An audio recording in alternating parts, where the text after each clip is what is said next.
Existe uma solidão que não é apenas a ausência de pessoas, é a ausência de Deus. Imagine viver em um lugar onde o sol nasce, mas nunca ilumina a sua alma. Um lugar onde a morte não é o fim, mas a sua vizinha de porta todos os dias. Eles tentaram prendê-lo.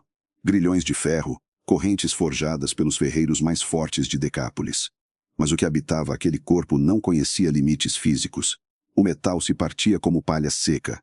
Os gritos dele ecoavam pelos vales, fazendo as crianças na cidade cobrirem os ouvidos e os homens fortes trancarem suas portas. Ele era a prova viva de que o inferno havia vazado para a terra. Mas naquela noite, algo mudaria, porque do outro lado do lago, uma tempestade estava se formando. E através dela, alguém estava vindo. Alguém que não temia a escuridão, porque ele era a própria luz. Não era uma tempestade comum. Pedro conhecia aquelas águas desde criança. Ele sabia ler o vento, sabia respeitar o mar. Mas aquilo era pessoal. O vento não apenas soprava, ele rugia, como se mãos invisíveis tentassem virar o barco e afogá-los antes que chegassem à outra margem.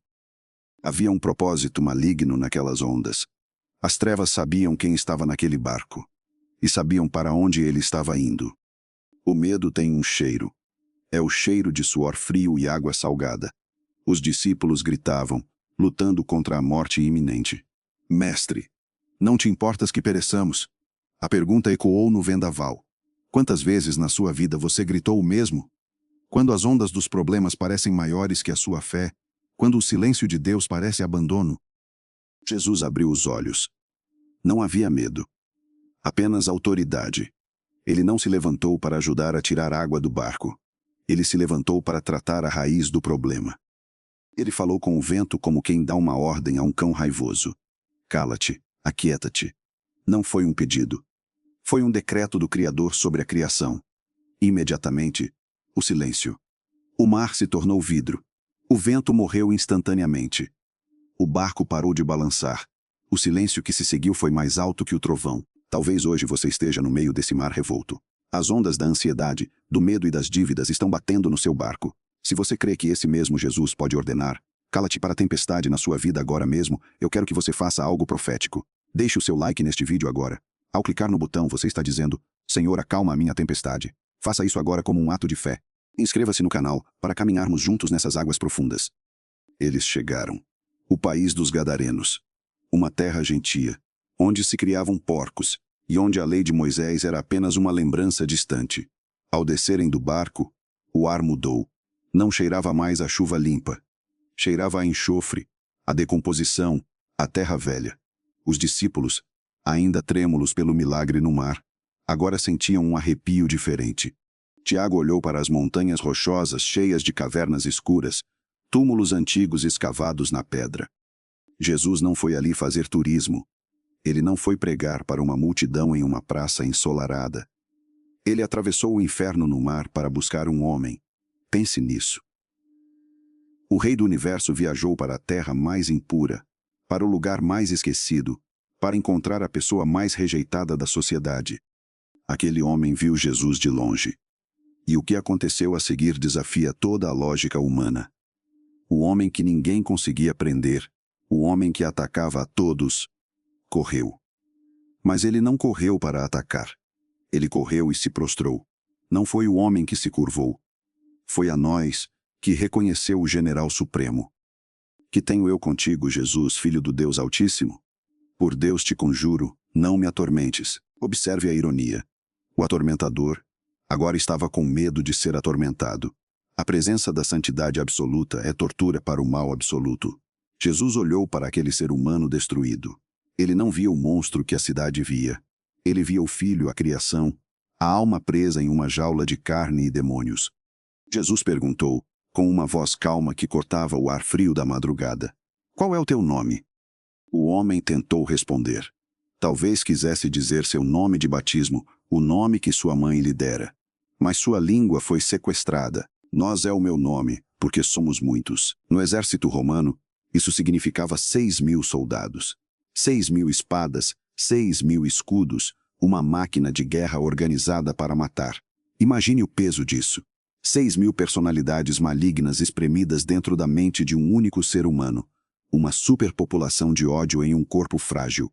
Não havia espaço para ele mesmo dentro de si.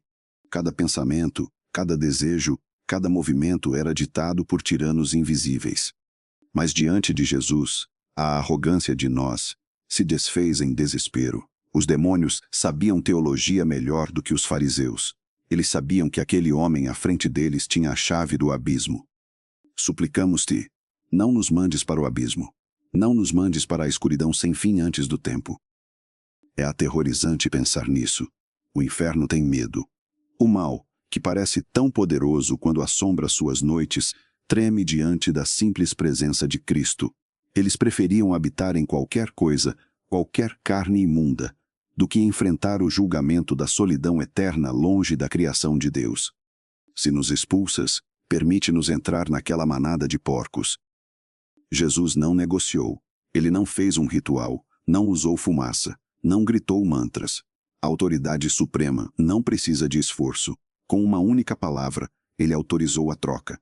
Porque para Deus, uma única alma humana vale mais do que toda a riqueza econômica de uma cidade. Vale mais do que 2.000 animais. Ele olhou para o homem, não para os demônios, e disse, ide. O momento da transferência. O corpo do homem arqueia para trás violentamente, soltando um último grito que parece rasgar sua garganta. Uma sombra quase visível como uma onda de calor sai dele. O caos instantâneo. 2.000 animais levantam a cabeça ao mesmo tempo. Olhos vermelhos. Guinchos ensurdecedores. Foi como se uma bomba invisível explodisse na encosta. A loucura que habitava um homem agora se espalhava por 2.000 animais. A natureza não suporta o que o espírito humano, criado à imagem de Deus, foi forçado a suportar. Os animais enlouqueceram.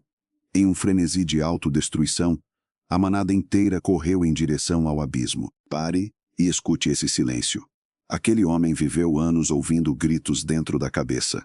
Agora, pela primeira vez, ele ouve o vento. Ele ouve a própria respiração. Talvez você esteja vivendo no meio do barulho.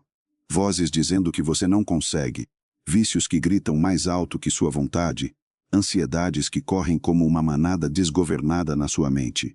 Eu quero orar por você nos comentários. Escreva abaixo. Eu quero essa libertação. Não tenha vergonha.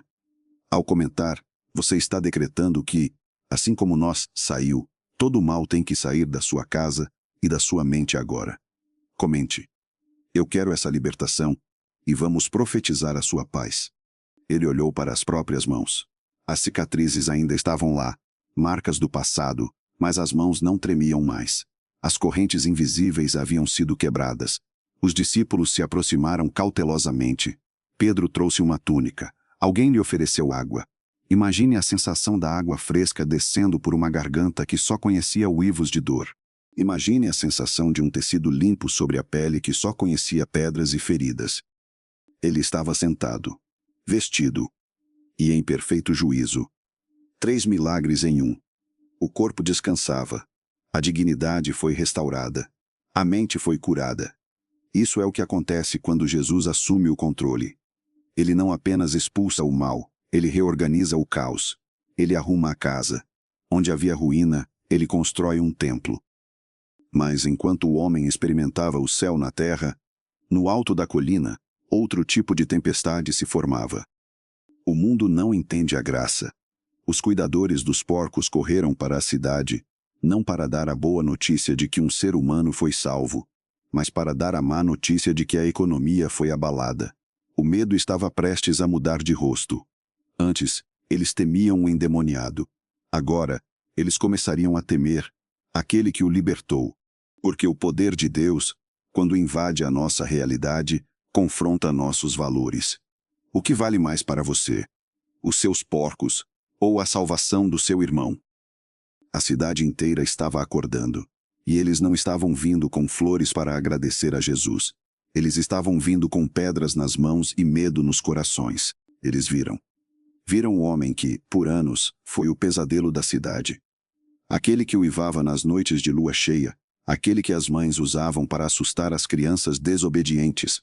Ele estava ali, sentado, quieto, com o olhar lúcido de quem acordou de um sono profundo. Deveria haver festa. Deveria haver lágrimas de alegria. Alguém deveria correr para abraçá-lo. O nosso irmão voltou. O pesadelo acabou. Mas não foi isso que aconteceu. Nós te rogamos, sai dos nossos termos. Vai embora da nossa terra. Esta é uma das cenas mais tristes da história da humanidade. O ser humano tem a capacidade terrível de preferir a escravidão conhecida à liberdade desconhecida. Eles olharam para o poder de Jesus e não viram salvação, viram prejuízo. Eles fizeram as contas. A libertação de um único homem custou 2.000 porcos. Para a economia de Gadara, a alma humana não valia tanto. O preço de Jesus era alto demais para o mercado deles. Eles tiveram medo. Não o temor reverente que nos leva a adorar, mas o pavor de quem sabe que está diante de algo incontrolável. Se ele pode controlar demônios e tempestades, o que mais ele mudaria em suas vidas se ficasse ali? Que outros porcos, que outros pecados de estimação, eles perderiam? Então eles expulsaram a vida. E Jesus, sendo um cavalheiro, não ficou onde não era desejado. Jesus se levanta em silêncio. Ele não discute. Ele não lança fogo do céu sobre a cidade ingrata. Ele simplesmente vira as costas e caminha em direção ao barco. Os discípulos, confusos e indignados com a reação do povo, começam a preparar as velas. O homem liberto percebe o que está acontecendo. O pânico toma conta de seus olhos pela primeira vez desde a cura. Ele se levanta num salto e corre atrás de Jesus, entrando na água até os joelhos, segurando a borda do barco. Imagine o desespero dele. Aquele homem no barco era a única segurança que ele conhecia. Jesus era a âncora que impedia sua alma de ser arrastada de volta para o inferno. Ele pensou, se ele for embora, os demônios voltarão? Se a luz partir, a escuridão vai me engolir de novo? Ele não queria apenas ser salvo, ele queria ser um discípulo. Ele queria entrar naquele barco e nunca mais olhar para trás, para aquela cidade que o acorrentou, para aquele cemitério onde ele dormia. Senhor, deixa-me ir contigo. Não me deixes aqui, eu te servirei. Eu farei qualquer coisa. Só não me deixe sozinho com eles. Era um pedido justo. Era um pedido nobre. Pedro deixou suas redes e seguiu. Mateus deixou a coletoria e seguiu. Porque ele não podia. Ele segurava a túnica do mestre, as mãos molhadas pela água do mar e pelas lágrimas. Me leva contigo. Mas Jesus tinha um plano muito mais difícil para ele. Um plano que exigiria mais fé do que entrar num barco. Jesus para. Ele olha profundamente nos olhos daquele homem. O vento sopra suavemente agora. Jesus coloca a mão sobre o ombro do ex-gadareno, firmando-o. Não é uma rejeição de amor, é uma designação de propósito. Vai para a tua casa, para os teus, e anuncia-lhes quão grandes coisas o Senhor te fez, e como teve misericórdia de ti. Vai para a tua casa. Às vezes, é mais fácil atravessar o mar e ser missionário em uma terra estranha do que voltar para casa e testemunhar para aqueles que conhecem o nosso pior lado. Jesus estava dizendo, eu não preciso de você no barco. Eu já tenho 12 homens aqui. Eu preciso de você aqui, nesta cidade que me expulsou. Você será a minha voz onde eu não posso entrar. Jesus estava deixando para trás a única prova viva do seu poder. A cidade expulsou o Messias, mas ficou com o milagre. Toda vez que eles olhassem para aquele homem comprando pão na feira ou abraçando sua família, eles seriam obrigados a lembrar, Deus esteve aqui. O homem solta a borda do barco, ele entende. Há uma tristeza na despedida, mas há uma nova força nascendo. A postura dele muda. Ele enxuga o rosto. Ele não é mais um ex-possesso pedindo esmola de atenção. Ele agora é um embaixador. O barco começa a se afastar. O homem fica na praia, a água batendo em seus tornozelos, vendo a vela branca diminuir no horizonte. Ele ficou sozinho, sem pastor, sem igreja, sem Bíblia escrita, cercado por uma cidade hostil. Mas ele tinha algo que ninguém podia tirar, uma história. Eu era cego, e agora vejo. Eu era morto, e agora vivo. Ele se virou para a cidade de Decápolis, as 10 cidades. Ele respirou fundo o ar da liberdade e deu o primeiro passo em direção àqueles que o odiavam. A maior campanha evangelística daquela região estava prestes a começar, liderada não por um sacerdote, mas por um homem que, na noite anterior, dormia entre túmulos. O homem caminha pelas ruas de pedra das cidades de Decápolis. Vemos pessoas recuando com medo ao reconhecê-lo.